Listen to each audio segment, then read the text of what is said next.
আসসালামু আলাইকুম গাইস, আমরা আজকে শিখব কীভাবে জিপ ফাইল এক্সপোর্ট এবং ইম্পোর্ট করতে হয় এবং টেক্সটে ফাইল করতে হয়। প্রথমে আমরা স্টাইল কপি করব, তারপর অল সিলেক্ট করব, ফাইলে যাব, এক্সপোর্ট ফাইলে যাব, কোন ড্রাইভে রাখবো ডেস্কটপে রেখে ডেস্কটপ সিলেক্ট করে ফাইলের নাম পেস্ট করব। এরপর এখানে আমাদের কিছু চিহ্ন আছে সেগুলো দেখতে হবে ওকে আছে কি না। যদি ওকে থাকে তাহলে ওকে দিব, যদি না থাকে তো টিপলে উঠাই দিব।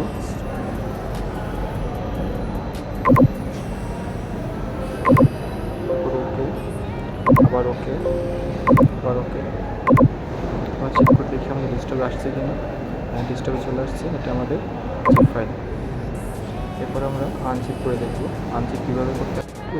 জিপ ফাইল এক্সপোর্ট করার জন্য নির্দিষ্ট ফাইল সিলেক্ট করতে হবে, ইম্পোর্ট ফাইলে যেতে হবে।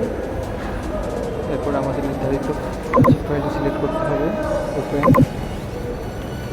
ওকে।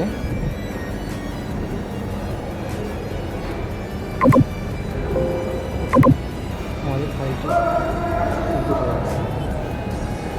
এখন আমরা কীভাবে ডিএক্সএফ করতে হবে সেটা দেখব।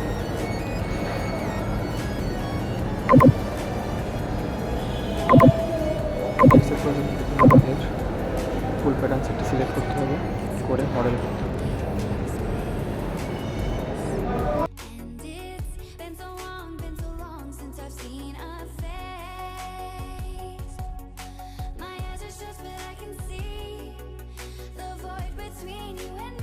আমাদের মডেলটি সেভ করার জন্য ফার্স্ট স্টাইল নামটি কপি করতে হবে।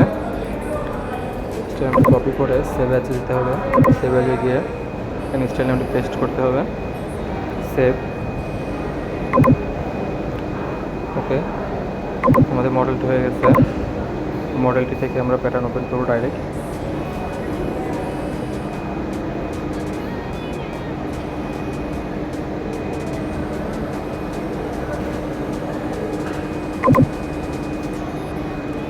প্যাটার্নটি আমরা নামাবো, ফাইলে যাব, এক্সপোর্ট, কর্নার দেখে আমাদের মডেল আছে, মডেল সিলেক্ট করে দিব, স্টাইল নাম দেখাবো, ওকে। কোথায় রাখবো আমরা, এটা ডেস্কটপে রাখবো, ডেস্কটপ সিলেক্ট করে দিলাম, ওকে।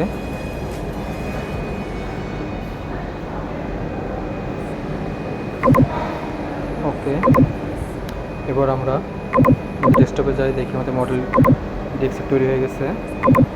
তো এটা আমাদের জিপ ফাইল, এটা আমাদের ডিএক্সএফ।